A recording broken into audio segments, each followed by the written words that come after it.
Le plan Innovation Santé 2030 est assez clair. Les décennies prochaines seront celles de la santé, des biotechnologies et globalement des sciences biologiques.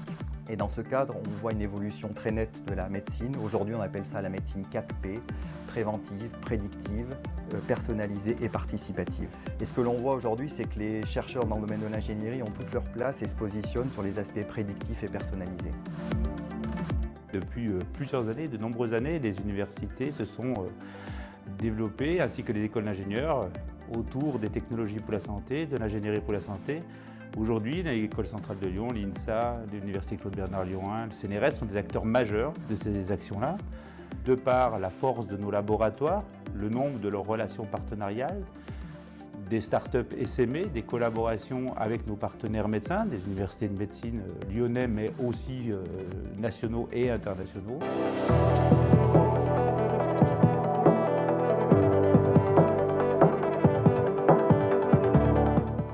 On a des problèmes, notamment dans les prothèses, qui peuvent être douloureuses ou être en conflit. Et également dans les hanches natives qui peuvent amener à la prothèse pour essayer d'améliorer la prise en charge et la compréhension de la hanche. Et donc on avait besoin de modélisation 3D dynamique pour reconstituer les mouvements de la hanche et essayer de comprendre ces problèmes-là. C'est comme ça qu'a commencé la collaboration avec les laboratoires de l'Institut Carnot, parce qu'on cherchait des personnes donc compétentes pour répondre à cette problématique. Dans le domaine de l'arthrose, où il faut réparer une articulation défaillante, nous avons bien entendu la possibilité de remplacer cette articulation par une prothèse. Mais avant ceci, nous avons des équipes de recherche qui travaillent sur la régénération du cartilage et le remplacement de ce cartilage par quelque chose qui puisse permettre l'articulation de fonctionner convenablement. Nous sommes dans un laboratoire de mécanique des contacts et des structures et donc on s'intéresse aux contraintes mécaniques que les cellules subissent et donc comment les contraintes mécaniques vont influencer leur développement. On essaye d'aider la cellule de cartilage de s'auto-réparer. Le but, c'est de faire tout ça in vivo, pas comme l'ingénierie tissulaire classique qui est du côté biologique. Nous, on veut équilibrer les contraintes de manière in vivo. Ça veut dire qu'on va injecter des matériaux comme des petites ménisques ou des lubrifiants de rigidité contrôlée, de glissement contrôlé pour que la cellule se rééquilibre. Donc pour évaluer les contraintes, on va prendre un morceau du cartilage, on va marquer la cellule avec une fluorescence et la matrice extracellulaire avec une autre fluorescence et on va étudier grâce à la microscopie confocale la diffusion des nutriments dans l'espace extracellulaire qui est une signe de pathologie et aussi en visualisant la surface de la cellule, on va voir la contrainte mécanique qui s'applique et c'est là en dynamique parce que notre explante du cartilage, elle est mise dans un dispositif mécanique, un biotriboréacteur qui va pouvoir lui appliquer des contraintes normales et tangentielles, mimant le cycle de marche auquel la personne est soumise.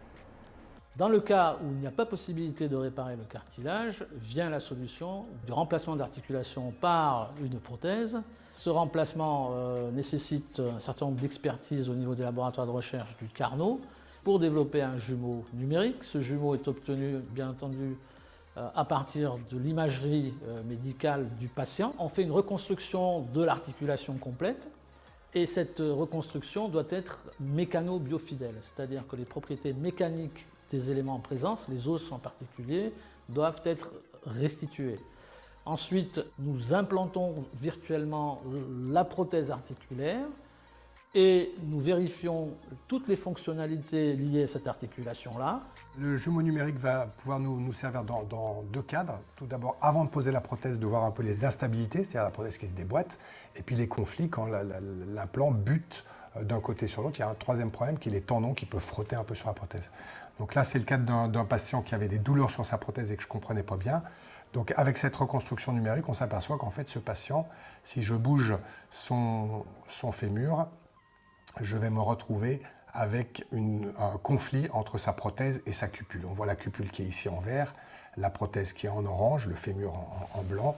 Et lorsque je mets de la flexion, on s'aperçoit qu'à très peu de degrés de flexion, vous voyez à 70 degrés, il commence déjà à rapprocher fortement la cupule de la prothèse.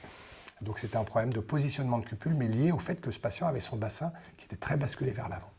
C'est beaucoup plus compliqué effectivement de le voir sans jumeau numérique.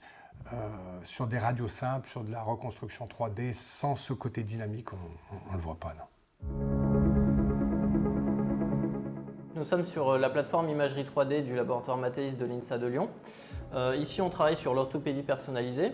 Donc ici, un exemple de tige fémorale pour laquelle on a besoin de 2 niveaux de personnalisation. Le premier niveau, ça va être la partie géométrique. On va vouloir s'adapter à la morphologie du patient. Le deuxième niveau, il est plutôt à l'échelle de la structure interne où on va essayer de reproduire en fait la porosité de l'os pour pouvoir fonctionnaliser l'implant d'un point de vue mécanique et d'un point de vue fonctionnel. On peut par ailleurs, grâce à d'autres machines un petit peu plus précises en termes d'impression 3D, viser des applications orthopédiques sur les extrémités du corps, donc les mains ou les pieds. Pour le cas du pied, on va pouvoir par exemple imprimer en 3D un os manquant ou un morceau d'os qui va permettre au patient de recouvrer ses propriétés rapidement.